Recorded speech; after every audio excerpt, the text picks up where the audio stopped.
Hello students, I hope you all would be fine and doing well with redox reactions.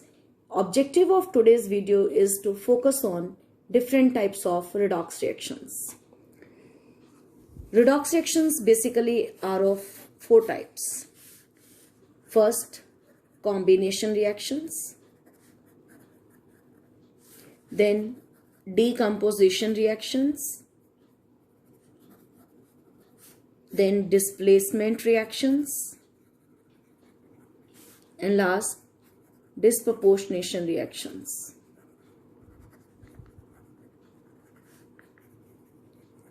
This displacement reaction is further of two types. One is metal displacement reaction, another is non-metal displacement reaction. So these are all types which we will discuss today in this video along with example. All are very important reactions. First of all, I am going to consider combination reaction. As the name suggests, और आपने already भी ये word सुना है, combination means दो elements अपनी elementary state में combine होके कोई नया मॉलिक्यूल और कंपाउंड फॉर्म करते हैं. तो दो एटम या मॉलिक्यूल्स कंबाइन होते हैं to form a new molecule, तो उसे हम कॉम्बिनेशन रिएक्शन बोलते हैं. अब देखने वाली बात यह है कि क्या इस कॉम्बिनेशन रिएक्शन में रिडॉक्स रिएक्शन हो रहा है कि नहीं हो रहा. तो उसके लिए हमने पहले इनके ऑक्सीडेशन नंबर्स असाइन करने हैं, जैसा कि हमने लास्ट वीडियो में भी सीखा है. ऑक्सीजन के ऊपर -2 चार्ज कंबाइंड स्टेट में, और इस कार्बन के ऊपर क्या +4. कैसे आया, जैसे कि लास्ट वीडियो में हमने सीखा था, इसे x सपोज करके, तो वो आपने आई होप सो कर लिया होगा. तो कार्बन का 0 से 4 हुआ, यानी कि इंक्रीज इन ऑक्सीडेशन नंबर. तो इसकी क्या हुई, ऑक्सीडेशन. और ऑक्सीजन का 0 से -2, 0 से -2 होना मतलब डिक्रीज इन ऑक्सीडेशन नंबर. तो क्या हुई, रिडक्शन. तो इस तरीके से हमने देखा एक species is undergoing oxidation whereas another species is undergoing reduction. Hence both oxidation and reduction reactions are going simultaneously, taking place simultaneously. So such reaction is called redox reaction. और क्योंकि दो चीजें कंबाइन होके एक बन रही है, hence it is combination reaction also. Next category है decomposition reaction. Decomposition means break down हो जाना, टूट जाना. तो इसमें हम ऐसा एग्जाम्पल लिखेंगे जिसमें एक मॉलिक्यूल टूटे और टूट के अपने एलिमेंट्स बनाए उनकी एलिमेंट्री स्टेट में. तो वाटर के अंदर एलिमेंट्स हैं हाइड्रोजन एंड ऑक्सीजन. हाइड्रोजन का एलिमेंट्री स्टेट H2 और ऑक्सीजन का O2. Now there is need to equate the balance. हम इस इक्वेशन को बैलेंस करने जा रहे हैं. बैलेंस करने के लिए हमें हाइड्रोजन को और ऑक्सीजन को पहले बैलेंस किया, 2 लगाना पड़ा. यहाँ पे हाइड्रोजन 4 हो गया और इधर भी 2 लगाना पड़ा. तो by hit and trial method सबसे पहले हमने इक्वेशन को बैलेंस किया. नाउ नेक्स्ट स्टेप कि ये डिकम्पोजिशन कैसे है, क्योंकि एक मॉलिक्यूल है और वो कितनों में टूटा, 2 या 2 से ज्यादा में टूटे. तो hence this reaction is called decomposition. अब हमने ये देखना है कि ये रिडॉक्स रिएक्शन का एग्जाम्पल कैसे बना है, क्योंकि इसमें सबसे पहले इनके क्या देते हैं, ऑक्सीडेशन नंबर्स. तो यहां पे हाइड्रोजन का +1 से क्या हुआ, 0, यानी कि ऑक्सीडेशन नंबर डिक्रीजेस. अगर डिक्रीज हुआ तो क्या हुई, हाइड्रोजन की रिडक्शन. और ऑक्सीजन -2 से 0 हुआ. -2 से 0 होने का मतलब इंक्रीज इन ऑक्सीडेशन नंबर, और क्या हुआ, ऑक्सीडेशन. हेंस अगेन एक ही रिएक्शन में एक मॉलिक्यूल का एक स्पीशीज, एक एटम क्या करवा रहा है, ऑक्सीडेशन. हाइड्रोजन रिडक्शन करवा रहा है और ऑक्सीजन ऑक्सीडेशन करवा रहा है. तो hence this is example of redox reaction, और साथ में डिकम्पोजिशन भी हो रही है. नेक्स्ट कैटेगरी हम चल रहे हैं डिस्प्लेसमेंट रिएक्शंस में. Displacement reaction very simple. क्या होते हैं कि एक, और उसमें मैं पहले आपको अभी मैंने बताया कि हम मेटल डिस्प्लेसमेंट और नॉन मेटल डिस्प्लेसमेंट करेंगे.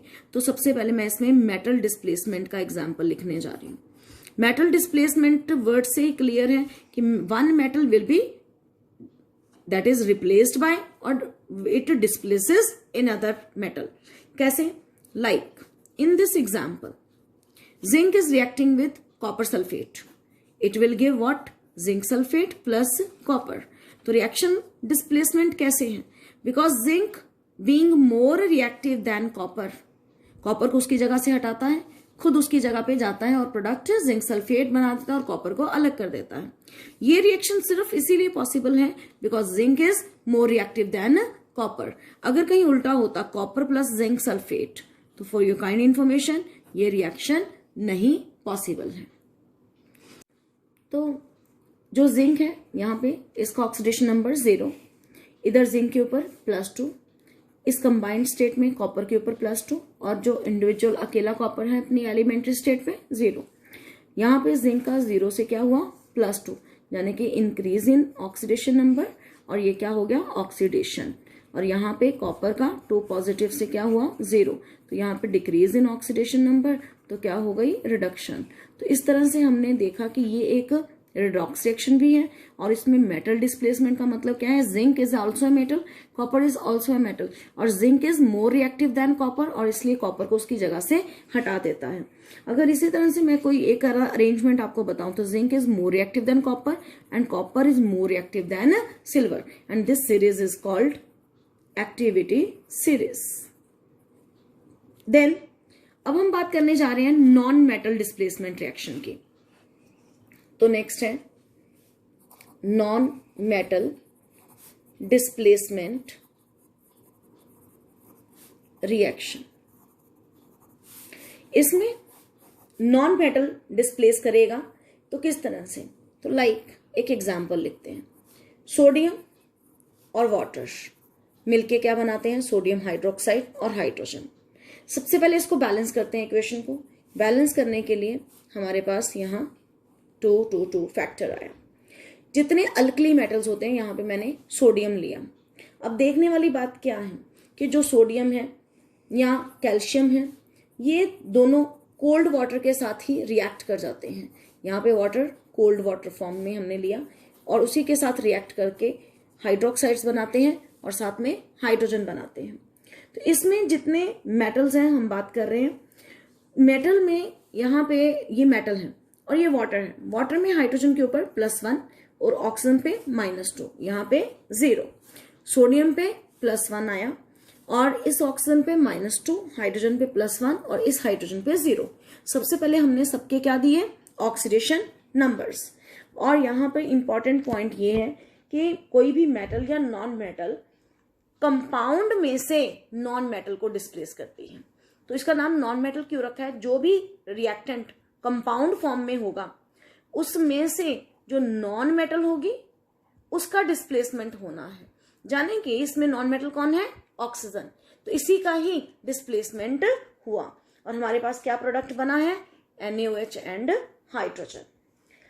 जहां तक बात मैग्नीशियम जैसे मेटल की है, तो मैग्नीशियम और आयरन की भी थोड़ा सा स्टोरी बताते हैं. जब भी ये वाटर के साथ रिएक्ट करेंगे, जब भी ये वाटर के साथ रिएक्ट करते हैं तो वो वाटर स्टीम फॉर्म में होता है. स्टीम फॉर्म का मतलब गैसियस स्टेट में.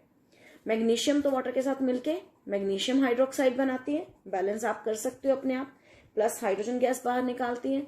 और आयरन अपना मिक्स्ड ऑक्साइड बनाता है और हाइड्रोजन गैस ही बनाता है. तो आपने इसको बैलेंस करके इसमें भी बैलेंस करना है पहले और फिर सबके ऑक्सीडेशन नंबर देके उनको असाइन करके ये देख सकते हो कि किसकी ऑक्सीडेशन हो रही है और किसकी reduction. Then we will talk about जो इसमें भी नॉन मेटल्स के अंदर रिएक्टिविटी की बात करने जा रही हूँ. अब मैं नॉन मेटल्स कौन से लेने जा रही हूँ? सबसे इंपॉर्टेंट नॉन मेटल्स हैं फ्लोरीन, क्लोरीन, ब्रोमीन, आयोडीन. इनका भी एक्टिविटी सीरीज है. नॉन मेटल में जब नीचे जाते हैं तो रिएक्टिविटी डिक्रीज करती है. हालांकि जब हम मेटल्स की बात करते हैं तो down the group reactivity increase करती है, लेकिन नॉन मेटल्स में डाउन द ग्रुप रिएक्टिविटी क्या करती है? डिक्रीज. क्योंकि जो नॉन मेटल्स होते हैं ना, बेसिकली उनकी टेंडेंसी क्या होती है? हमेशा टेंडेंसी टू एक्सेप्ट इलेक्ट्रॉन्स. तो वो अपने आप को स्टेबल कैसे करते हैं? इलेक्ट्रॉन्स को एक्सेप्ट करके. और जो उनकी रिएक्टिविटी है कि रिएक्टिविटी डिक्रीज क्यों करती है? It depends upon oxidising power. Oxidising power. जो ऑक्सीडाइजिंग पावर है नीचे को डिक्रीज करती है। इसका मतलब फ्लोरीन जो है वो स्ट्रॉन्गेस्ट ऑक्सीडाइजिंग एजेंट है और इसीलिए फ्लोरीन सबसे ज्यादा रिएक्टिव हो जाता है, मोस्ट रिएक्टिव। अगर मोस्ट रिएक्टिव है तो वाटर को लिक्विड फॉर्म में ही रिएक्ट करके हाइड्रोजन फ्लोराइड और ऑक्सीजन बनाता है। बैलेंस करने के लिए यहाँ भी 2 और यहाँ 4 आएगा, ये बैलेंसिंग फैक्टर लगा दिए। बाद में इनके हमने क्या रख दिए, ऑक्सीडेशन नंबर्स असाइन कर दिए। और आपने क्या देखा, फ्लोरीन का 0 से -1 हुआ तो डिक्रीज इन ऑक्सीडेशन नंबर हुआ, तो क्या हुई, रिडक्शन।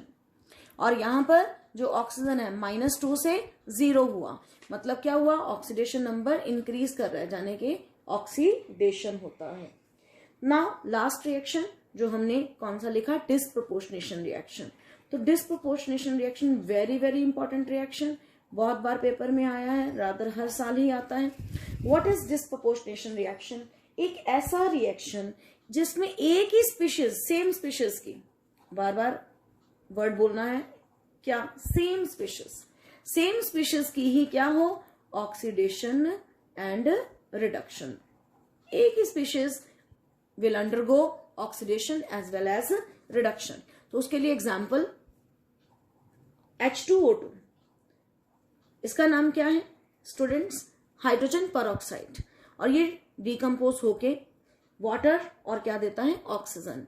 हाइड्रोजन परऑक्साइड में हाइड्रोजन का ऑक्सीडेशन नंबर +1, O2 का, ऑक्सीजन का -1, इधर हाइड्रोजन का +1 वाटर में, और वाटर में जो ऑक्सीजन होता है वो अपने सिंपल ऑक्साइड फॉर्म में होता है, और जो O2 अपनी एलिमेंट्री स्टेट में उसका 0।